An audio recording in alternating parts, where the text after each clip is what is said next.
नमस्कार। भारत अब ऐसा इतिहास रचने जा रहा है जिससे चीन और अमेरिका जैसे शक्तिशाली देश भी घबराए हुए हैं, और इसकी बड़ी वजह है पीएम मोदी का वो प्लान जो भारत की ताकत में बूस्टर डोज लगाने वाला साबित होगा, वो भी ऐसे समय में जब पूरी दुनिया आर्थिक तंगी से जूझ रही है।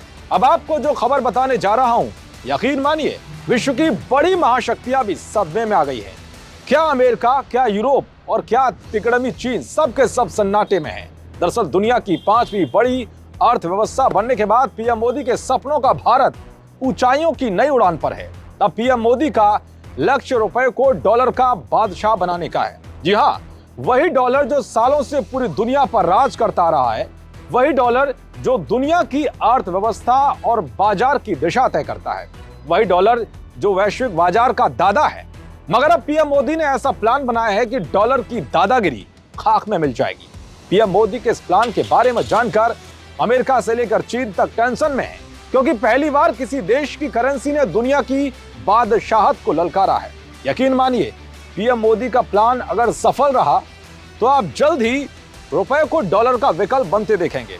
इसके लिए भारत ने तेजी से काम करना भी शुरू कर दिया है, ताकि रुपया जल्द ही अंतर्राष्ट्रीय मुद्रा के रूप में अपनी पहचान बना सके। इसके लिए भारतीय बैंकों ने बांग्लादेश और अफ्रीकी देशों के साथ रुपए में कारोबार शुरू करने की संभावना तलाशनी भी शुरू कर दी है। भारत अपने पड़ोसी देश बांग्लादेश के अलावा मिस्र जैसे कुछ अफ्रीकी देशों के साथ व्यापार रुपए में ही चलाने की तैयारी में है।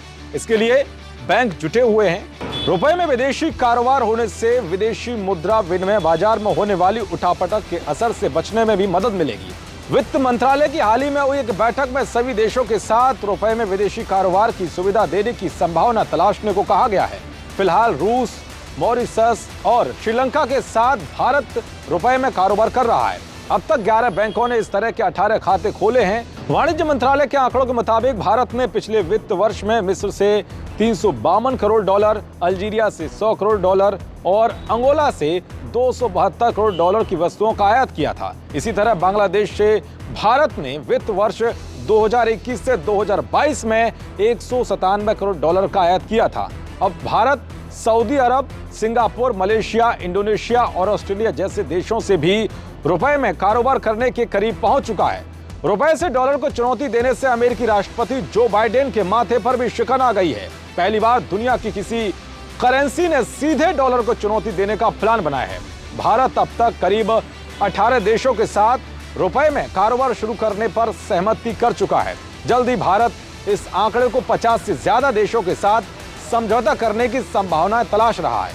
इससे भारत का सबसे बड़ा दुश्मन चीन भी घबरा गया है। दरअसल पीएम मोदी जब भी कोई बात कहते हैं तो उसके पीछे उनकी सीक्रेट प्लानिंग होती है। यह प्रधानमंत्री के मजबूत अर्थशास्त्र का ही नतीजा है कि जब चीन, रूस, ब्रिटेन और जर्मनी समेत दुनिया के तमाम बड़े देशों की अर्थव्यवस्था में ऐतिहासिक गिरावट देखने को मिल रही है और श्रीलंका से लेकर पाकिस्तान और वेनेजुएला जैसे देशों में हाहाकार मचा है, ऐसे में वैश्विक मंदी को मात देते हुए भारत दुनिया की 5वीं बड़ी अर्थव्यवस्था बन बैठा है। अब भारत की नजर दुनिया की 3री बड़ी अर्थव्यवस्था बनने पर है। उसके बाद देश की नजर फिर अगले पायदान पर होगी। वैश्विक मंदी के दौरान तेज गति से भारत की बढ़ती अर्थव्यवस्था को देखकर दुनिया भी भौचक्का है, क्योंकि अब पहले जैसा भारत नहीं है। अब यहाँ कागजों पर नहीं बल्कि जमीनी स्तर पर काम होता है। नमस्कार।